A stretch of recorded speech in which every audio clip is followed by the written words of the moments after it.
de Simon Kibangu, il a été l'envoyé de Dieu pour le Congo et pour l'Afrique. Là, il n'y a pas de doute.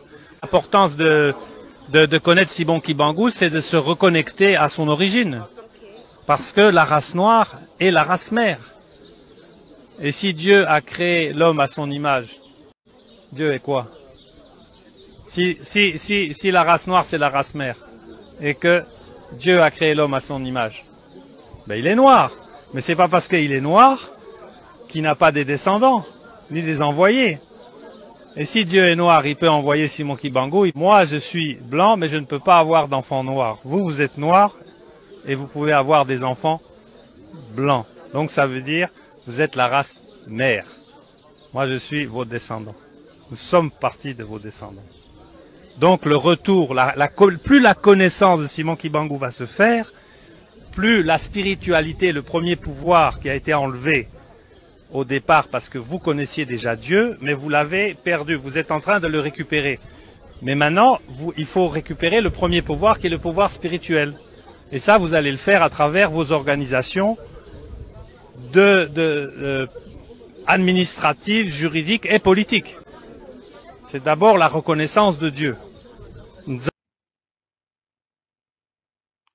Donc bonjour à tous, une nouvelle vidéo. Donc cette vidéo va parler de Abel. Abel, que tout le monde connaît entre guillemets très bien, c'est-à-dire le berger.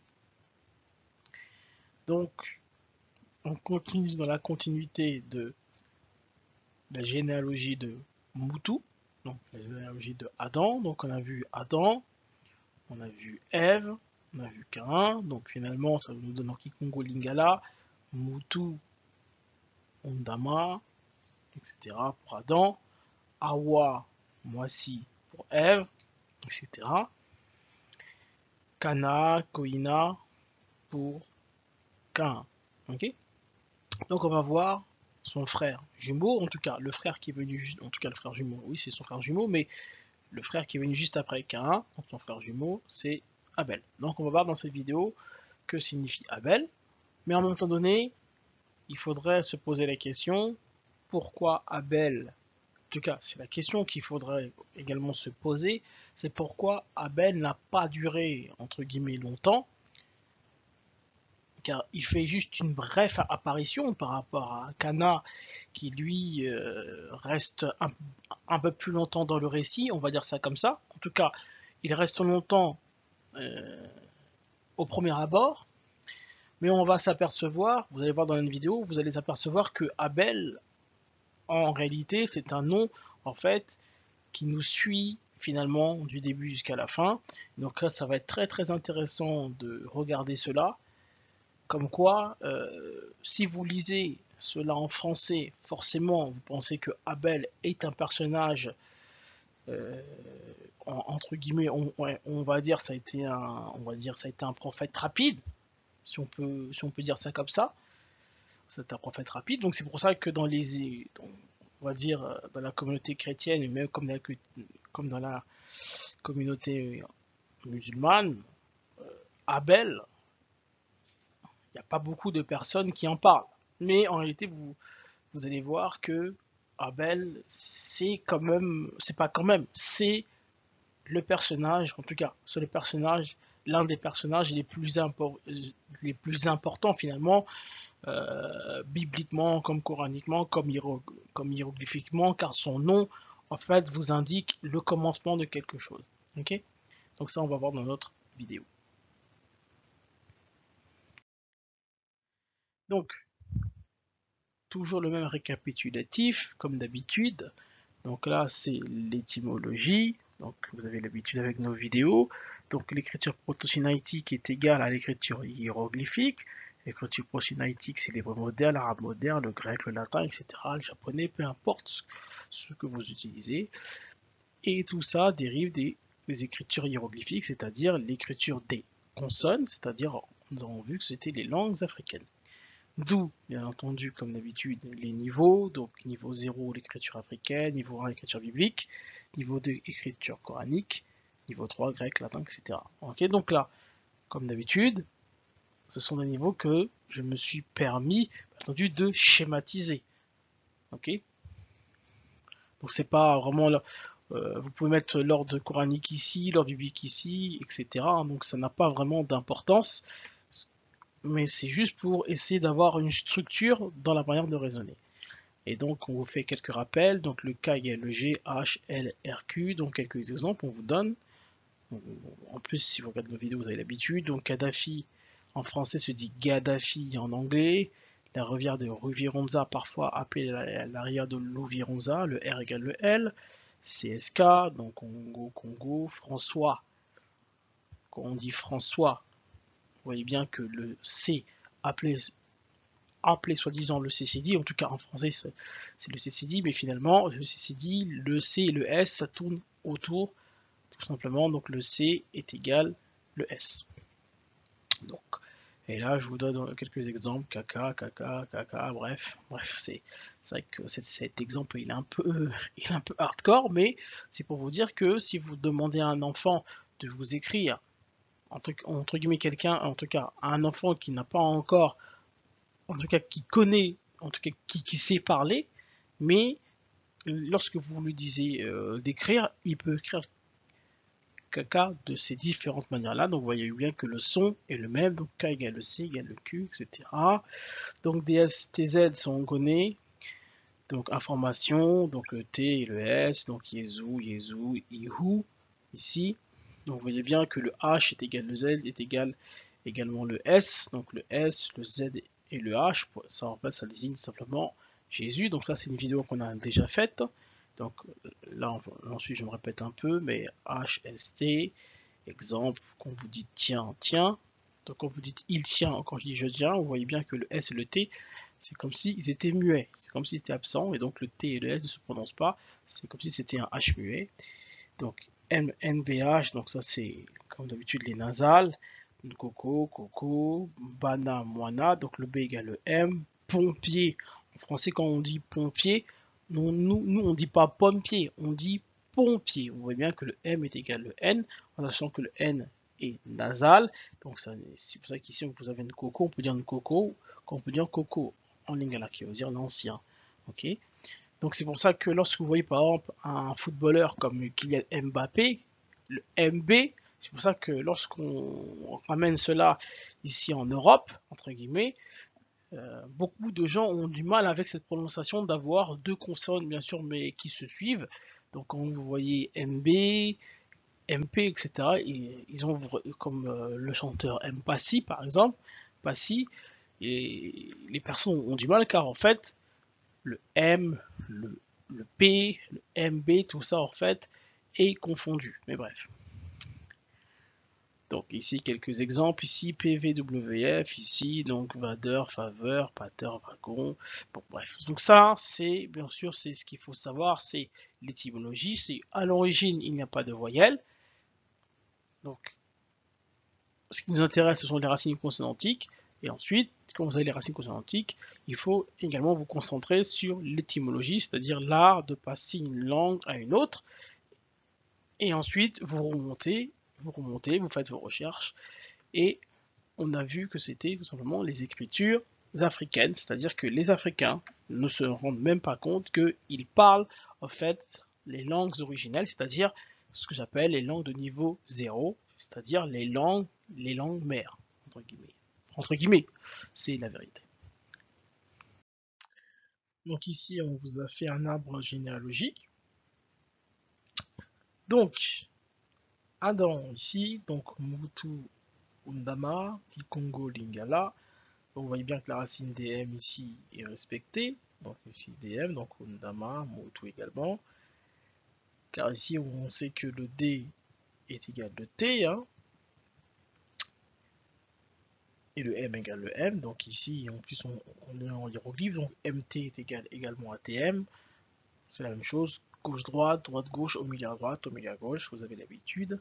Donc, c'est Adam. Donc, la définition, j'ai mis une toute petite définition, parce que sinon, ça allait aller beaucoup plus loin. En tout cas, pour que ça rentre dans le tableau, il fallait que je fasse une petite définition, pour que ce soit un peu plus propre. Donc Adam, c'est le noir, le complet, le noyau. De toute façon, allez voir notre vidéo sur Adam. Ensuite, Ève. Donc Ève, moi aussi, Hawa, on aurait pu aller beaucoup plus loin, mais allez voir aussi notre vidéo sur Ève. Donc la racine quantique ici c'est V, le V égale le W, hein. Donc c'est pour ça que beaucoup de personnes portent le nom de Ève, donc le nom de souvent Hawa. Donc en fait c'est la femme qui donne la vie et la mort, car finalement, en tout cas, de premier abord tout le monde pense que Hawa veut dire la vie, mais nous avons vu que Hawa veut à la fois dire la vie et la mort, car finalement lorsqu'on a envie, le but finalement c'est de mourir. Okay, donc la femme qui donne la vie et qui donne la mort. On a vu l'autre jour également, donc Caïn, la fameuse racine Cn ou la fameuse racine Kn. Donc on peut l'appeler Cana, Koyina. Donc en fait c'est l'albinos meurtrier. J'aurais pu aussi rajouter ici l'homme rouge. Donc en fait c'est l'homme noir qui est devenu un homme rouge, c'est-à-dire un albinos. Donc quand on parle d'albinos, bien entendu, on parle de quelqu'un qui est différent tout simplement de l'homme noir, bien sûr, bien entendu. Tous les albinos ne sont pas des Caïns. Ils ont en eux le gène de Caïn. Bon, ça après, je sais que ça peut offenser certaines personnes. Après, on va dire que c'est plutôt mes convictions pour pas vexer, en tout cas pour vexer personne, bien entendu, hein, pour vexer personne. Mais c'est pour ça que les hommes noirs font des albinos, car ils ont en eux le gène de Caïn. Ok, et donc, et je dis bien entendu, que l'albinos est tout simplement l'ancêtre de l'homme occidental. Ok, et bon, ça après, ça ne regarde que moi, j'ai pas envie d'avoir des soucis, des problèmes. Ok, voilà. Ok. Et ensuite, Abel, ici que nous allons étudier d'aujourd'hui. Donc ici, la racine c'est BL, donc logiquement, on devrait retrouver ici son nom dans les langues africaines et normalement, son nom devrait être tout simplement un nom avec BL. Et ensuite, on verra 7 pour la prochaine fois.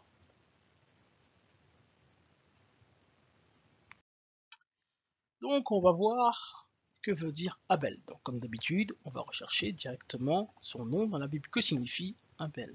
On voyait ici en hébreu moderne, ils disent Ebel. Ebel, ici en hébreu moderne, ça veut dire le souffle, la vapeur. Ils disent que ça vient du Strong 1892, le Strong 1892, moderne. Pareil, vapeur, souffle, vêtement, vanité, les idoles, néant, souffle, le mal. Et ça vient de Abal, Strong 1891, qui signifie aussi agir d'une façon stérile, devenir vain, néant. Donc vous voyez bien Abal, Ebel, BL, BL est égal donc à la vapeur, le soufre, le néant, etc. Okay, donc j'ai fait un petit résumé ici. Donc finalement, même si on fait une analyse en latin, on se rend compte que finalement l'histoire de Abel est traduite tout simplement par son nom. Regardez, le souffle, la vapeur, finalement, on comprend très rapidement que effectivement Abel est parti, c'est un personnage qui est parti très rapidement de la Bible, si on vous la lisez en latin, entre guillemets. Donc, c'est vrai que c'est un personnage qui est parti très vite. Et donc, le souffle, la vapeur, on comprend quand même. On se dit, bon, le souffle, la vapeur, c'est vrai qu'il est parti tellement vite qu'on pourra même en tout cas, on pourra même le comparer à un souffle, parce que finalement, Abel, niveau biblique, il ne fait même pas 5 lignes. Ok, 5 lignes, c'est même le grand maximum pour Abel, pour parler d'Abel. Ok, donc c'est juste pour vous dire que c'est un personnage qui est parti extrêmement vite. Mais ça, c'est un personnage qui est parti vite lorsque vous regardez la Bible en latin, même en moderne. Mais vous ne le verrez pas. Mais c'est juste pour vous dire que, quoique je pense qu'en niveau moderne, vous pouvez peut-être me le voir, mais c'est juste pour vous dire que il y a tellement de codes qui sont cachés que vous avez l'impression que Abel, il a disparu. C'est un personnage qui est apparu au début et il s'en va. C'est ce que nous allons voir dans notre vidéo. Et regardez le néant. Le néant, qu'est-ce que c'est le néant? Donc ça, c'est un petit aparté. Donc le néant, en fait, c'est en rapport avec l'abîme. la vapeur, le nul, le vide, le rien.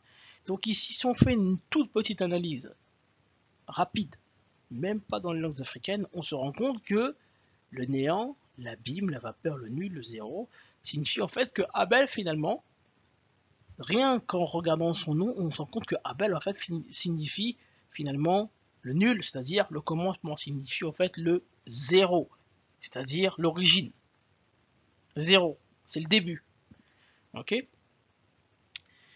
Et regardez ici, si on regarde la Genèse, chapitre 1, au commencement, regardez, au commencement, Dieu créa les cieux et la terre était informe et vide, il y avait des ténèbres à la surface de l'abîme, et l'Esprit de Dieu se mouvait au-dessus des eaux. Donc rien que là, Genèse, première phrase, voilà la deuxième, finalement c'est la deuxième phrase, mais dès le début, on vous parle de abîme. Il y avait des ténèbres à la surface de l'abîme. Il y avait des ténèbres à la surface de l'abîme. Or, nous avons vu que l'abîme est égal le néant, c'est-à-dire le zéro. Donc rien qu'ici, en Genèse, on vous annonce déjà qu'il y avait Abel au départ. Ok. Ici, en parlant de abîme. Mais bon, ça, c'est juste pour vous mettre un peu la puce à l'oreille, on va dire ça comme ça. Et regardez ce que veut dire l'abîme, croyance religieuse. En philosophie, l'abîme est une métaphore employée pour signifier la profondeur sans limite. Donc c'est quelque chose qui est profond, mais en fait qui n'a pas de limite. Même pour moi, même pour nous, êtres humains, dire que quelque chose n'a pas de limite, c'est même incompréhensible.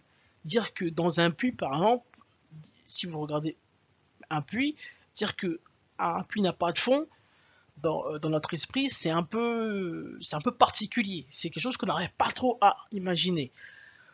Ok, vous n'avez pas fait obscurité d'un principe. Et donc là, j'ai entouré obscurité. Pourquoi? C'est juste pour vous dire que on est en train de vous dire la couleur de peau de Abel. On parle ici de la parfaite obscurité d'un principe. Donc le fait que le principe d'une obscurité, on appelle ça un abîme. Ok. Et donc c'est pour vous dire que c'est un clin d'œil, bien entendu, à sa couleur de peau. Et encore le noir et toujours le noir. Car c'est très simple, être un homme noir, en fait tout simplement dire que vous êtes beaucoup plus ancien qu'un homme rouge. Ça ne veut pas dire que vous êtes meilleur que l'homme rouge. Ça veut dire juste que vous êtes beaucoup plus ancien que l'homme rouge et que vous êtes l'originel. Quand on parle de originel, c'est-à-dire que vous êtes le grand frère. Ok?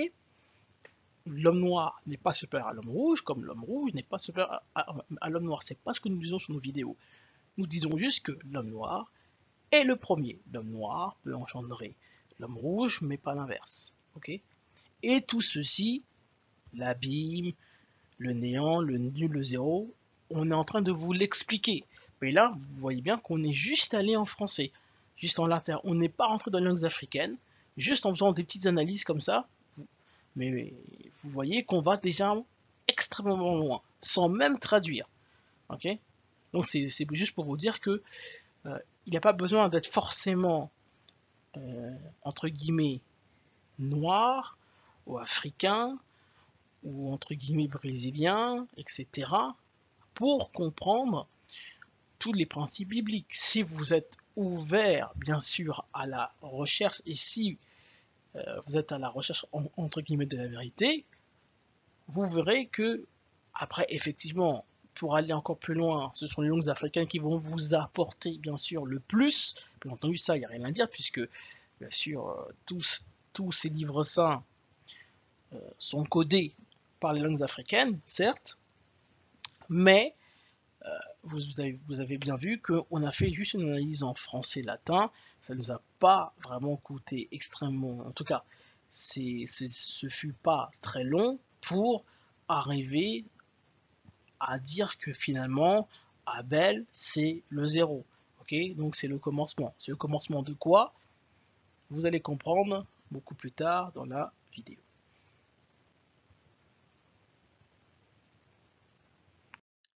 Et donc nous ici, comme vous avez l'habitude, nous, on aime bien rajouter de la définition dans ce que nous disons. C'est important. Car finalement, le nom de Abel, qui a donné, en tout cas, qui donne le nom à un enfant, ce sont les parents. Ok, donc on va voir comment sa mère l'a appelé et pourquoi elle l'a appelé ainsi, finalement. Et donc, on regarde dans la Genèse et on nous dit que elle enfanta encore son frère Abel. Abel fut berger et Caïn fut laboureur. Donc qu'est-ce qu'on voit ici? Elle dit que j'ai formé un homme avec l'aide de l'Éternel. Donc j'ai formé un homme avec l'aide de l'Éternel. Donc Caïn, on a vu que Caïn veut dire être formé, en tout cas Caïn veut dire être formé avec l'aide de l'Éternel. Donc ça c'est là, ça c'est le principe de Caïn. Donc c'est pour ça qu'elle a appelé Caïn. Et pourquoi elle a appelé son frère Abel? C'est parce qu'elle a enfanté encore ici. Okay, donc en enfantant encore, elle a appelé son enfant Abel. Et donc nous, on a rajouté ici que Abel signifie encore, berger, multitude. Car en fait, dire que vous avez enfanté encore, ça veut dire qu'en fait, finalement, le terme encore, c'est le terme ajouter, ajouter quelque chose, en fait, entre guillemets, c'est se multiplier, c'est s'ajouter. Donc, c'est-à-dire, c'est un principe de nombre. C'est pour ça que là, ici, j'ai mis multitude. Ok, donc, vous voyez en plus dans les synonymes, vous voyez de nouveau par surcroît, de plus, etc. Aussi, bis, du moins, toujours, même, etc. Donc, vous voyez bien que c'est en rapport avec par surcroît, c'est-à-dire c'est un principe de nombre. Donc, quelque chose qui est en rapport avec la multitude. Donc ici, finalement, on complète la définition des grands savants, des grands lexicologues. Nous, on rajoute ceci. On dit que Abel signifie encore, signifie berger, multitude, vapeur, souffle, néant, comme vous avez l'habitude.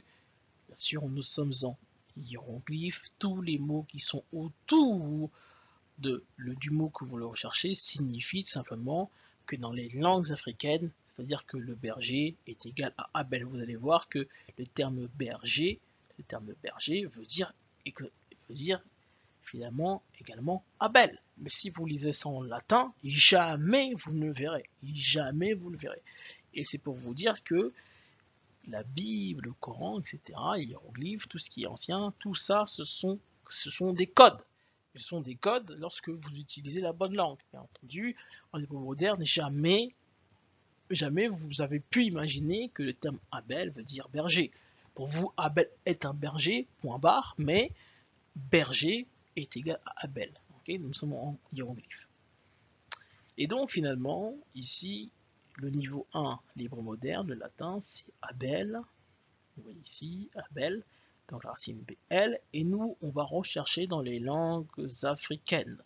Langue africaine, que signifie Abel ici. Hein. Donc on va essayer de trouver son nom en Kikongo et en Lingala, vu que dans nos vidéos, on utilise ces langues africaines en question. Donc ici, en fait, j'aurais pu mettre niveau 1, niveau 2, comme on a l'habitude, c'est-à-dire que la niveau 2, j'aurais dû mettre Abel, et en niveau moderne, j'aurais dû mettre Ebel, mais bon, Ebel, Abel, il n'y a pas du tout, bien sûr, de changement, c'est-à-dire qu'il y a juste le A, je veux dire, il y a juste le A et le E, ce sont des voyelles, donc ce sont des choses pas importantes.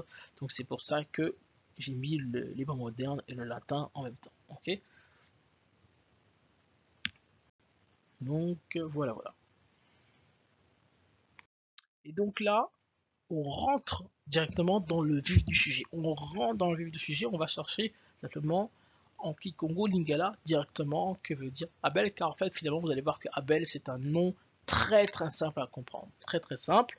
Et l'hébreu moderne a déjà fait beaucoup, en tout cas l'hébreu moderne a fait son travail déjà de base, mais vous allez voir que dans les langues africaines c'est encore beaucoup plus précis. Vous allez voir que veut dire Abel.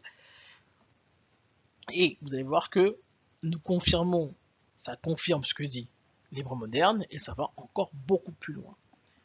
Et donc là vous voyez ici, pour dire berger, ici, on dit en hébreu moderne Ra'a.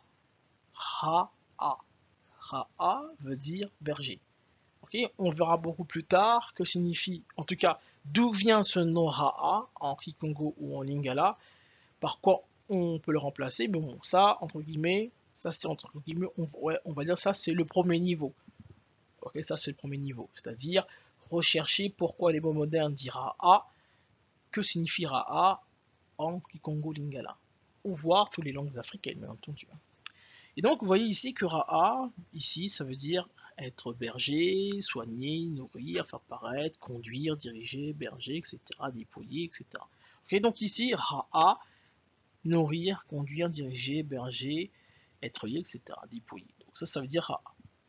Ok, donc, et regardez ici ce que nous donne le Kikongo. Regardez.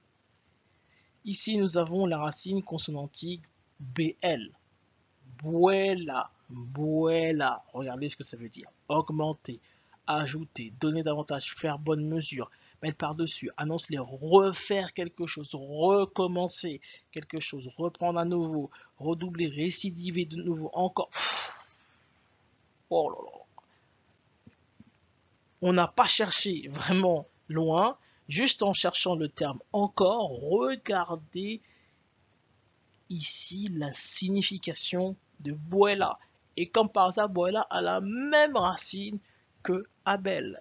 Et ici, regardez, on parle de Buela, on parle de chassis. Qu'est-ce qui est arrivé à Abel?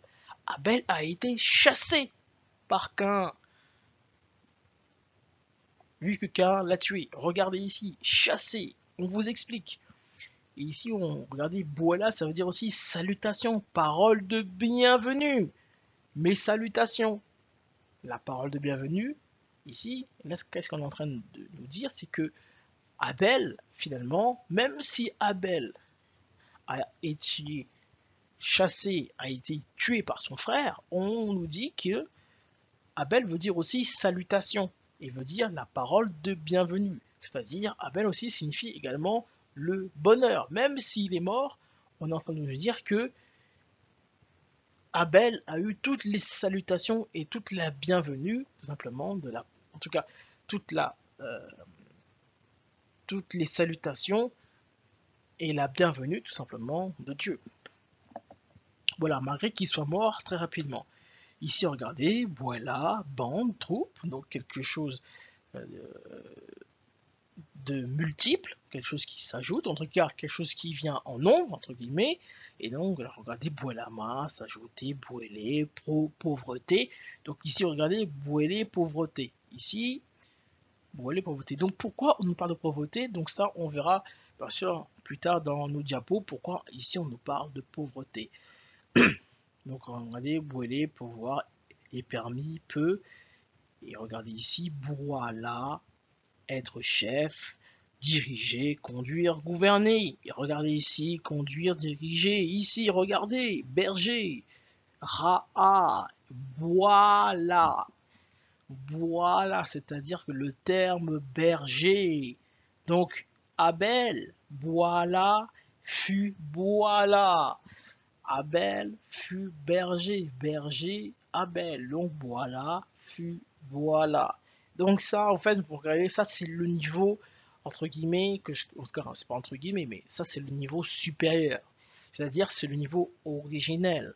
On est en train de vous expliquer, on est en train de vous dire, en français, vous ne pourrez jamais le voir, même au niveau moderne, en arabe, vous ne pouvez pas le voir, que, en fait, tout ce qui est en rapport avec Abel veut dire BL.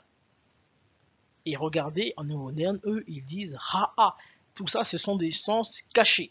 Bien sûr, même si Ra'a aussi, c'est un terme très facile à trouver en Kikongo Lingala. Très très facile à trouver. Je ne sais pas si je le ferai Ra'a, mais c'est un terme très facile à trouver.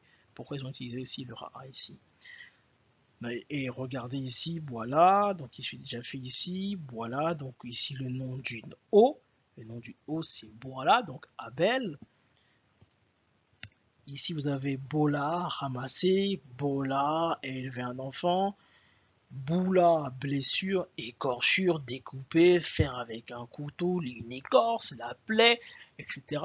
Bon, ça, c'est l'histoire tout simplement de Caïn, l'histoire de Caïn par rapport à son frère. Donc, Boula, ordonnance, disposition, transgresser une loi, soufflant, essoufflé, soufflant, essoufflé. Abel, Et regardez ici, Bella, bouillir, cuire, être cuit à point, mûrir, cicatriser, être malade, être indisposé, être ali. Regardez. Regardez toutes les racines avec BL. Est-ce que toutes les racines avec BL ne racontent pas tout simplement le corps biblique ou le corps coranique? Est-ce que vous pouvez le voir tout simplement à l'écran, ce qu'on vous dit, vous voyez bien que c'est en rapport avec Abel. Donc la question qu'il faut vous poser, est-ce que Abel est-il un homme rouge ou un homme noir? C'est la question qu'on vous pose. Si dans les définitions africaines, la racine consonantique, la même, explique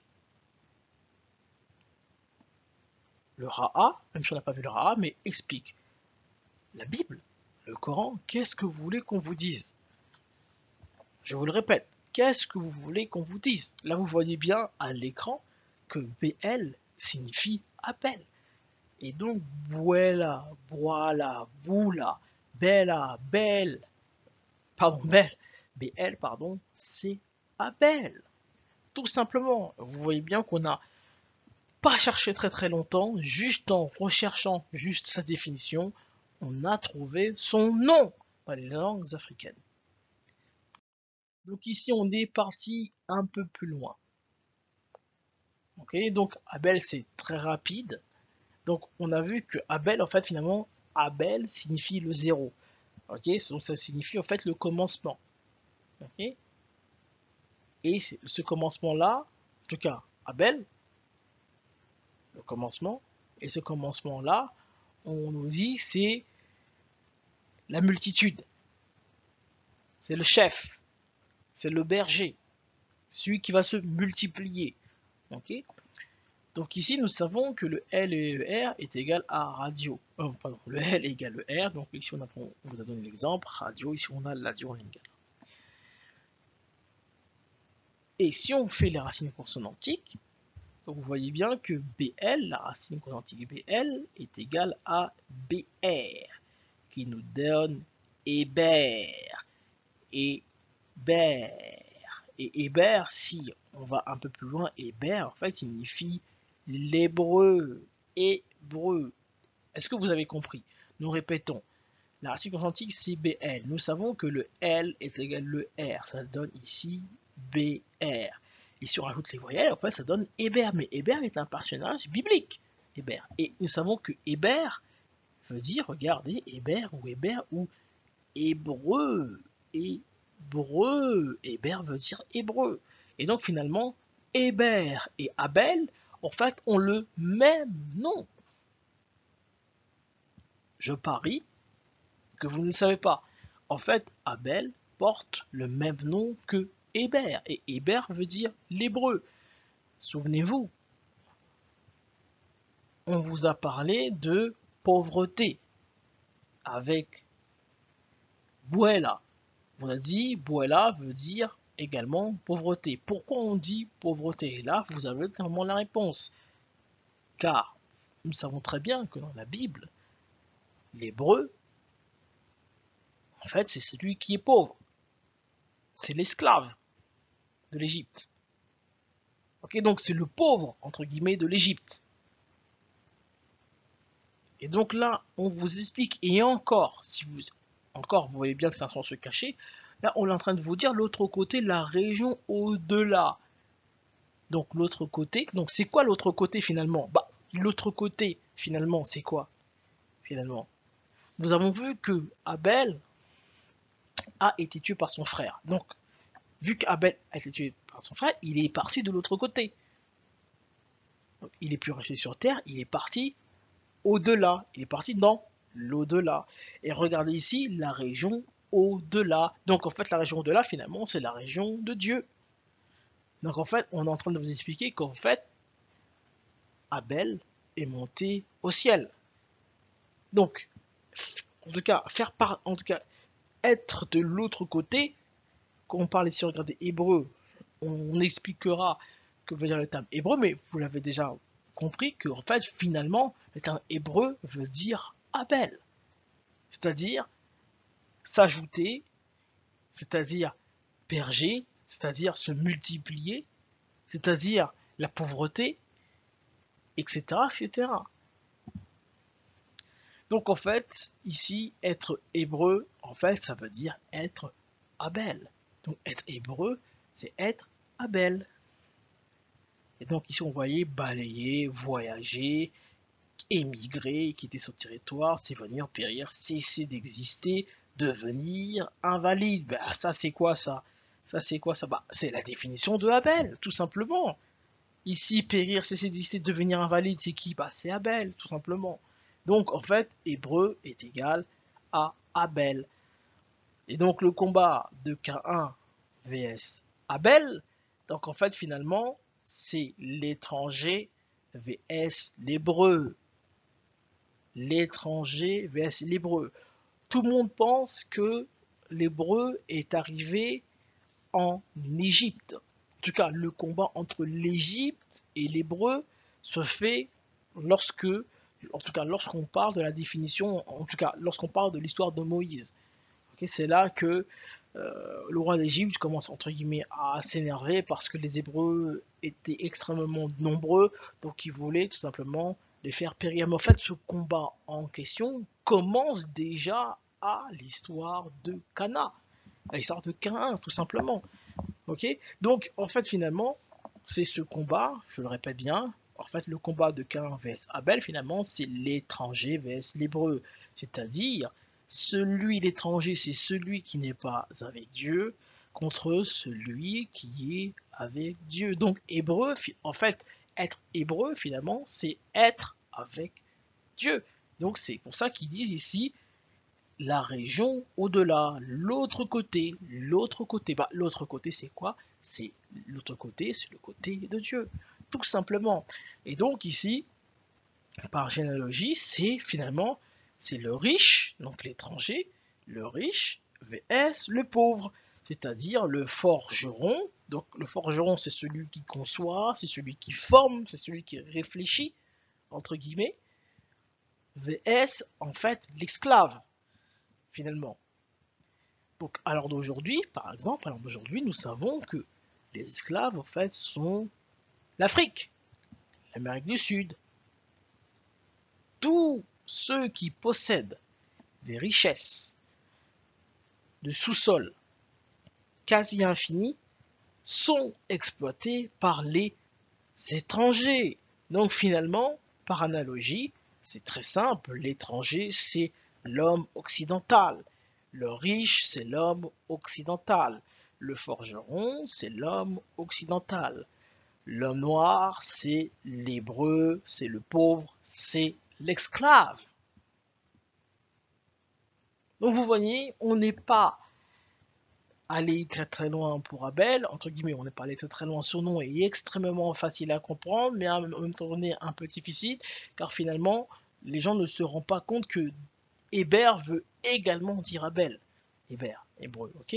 Donc, par analogie aussi, c'est le pharaon vs le peuple d'Israël. Donc, c'est celui qui s'attache à la vie contre celui qui s'attache à la vie de l'au-delà. Vous verrez que, par exemple, si vous côtoyez des personnes, entre guillemets, d'origine africaine, ou même d'origine aussi d'Amérique du Sud, vous voyez bien que ce sont des personnes qui sont croyants. Ce sont des personnes, en fait, qui craignent, en fait, l'enfer et le paradis.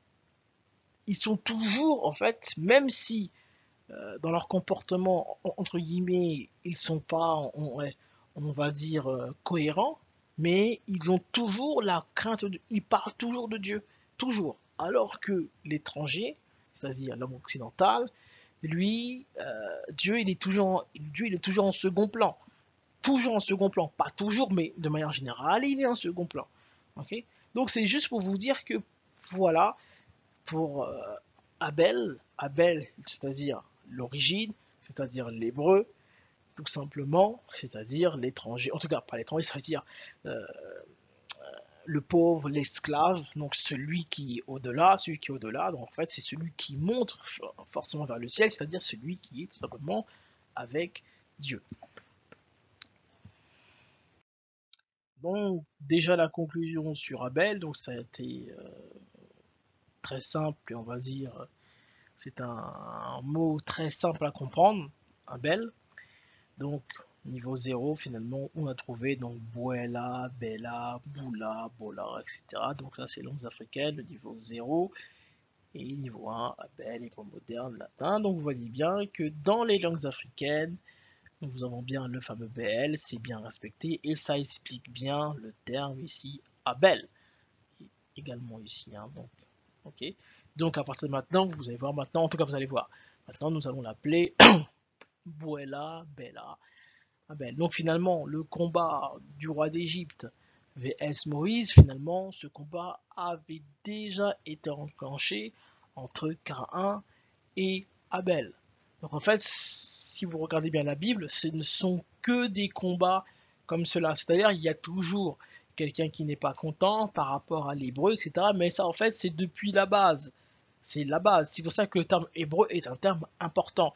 Être hébreu, c'est vous descendez directement de la lignée de Abel. Même si Abel est mort, vous êtes dans la même continuité. Et de toute façon, on verra que veut dire 7. Vous comprendrez pourquoi, mais c'est juste pour vous dire que ce combat entre l'homme occidental et l'homme noir dure depuis des décennies. Et ça a toujours été par ce principe-là. Donc ce principe que l'homme occidental, c'est-à-dire l'homme rouge, est toujours jaloux, entre guillemets, de ce qu'a l'homme noir, c'est-à-dire que vous verrez toujours, même dans l'heure d'aujourd'hui, c'est toujours le cas, c'est-à-dire que l'homme rouge, lui, il est envieux. Il est envieux dans le sens où les terres africaines, comme les terres aussi d'Amérique du Sud, peu importe, ne l'appartiennent pas. Mais il vient quand même essayer d'imposer sa vision des choses. Alors que lui, l'homme noir, l'homme africain, on va dire ça comme ça, lui n'impose rien en Europe. Vous voyez bien. Okay, donc vous voyez bien que cette rivalité dépasse en fait l'entendement, c'est-à-dire que c'est une rivalité qui dure depuis la nuit des temps.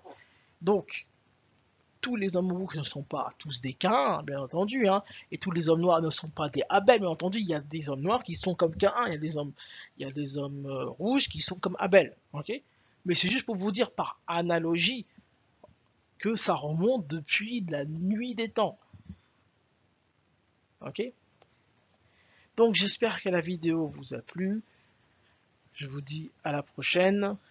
Étudions, étudiez. Ciao, ciao.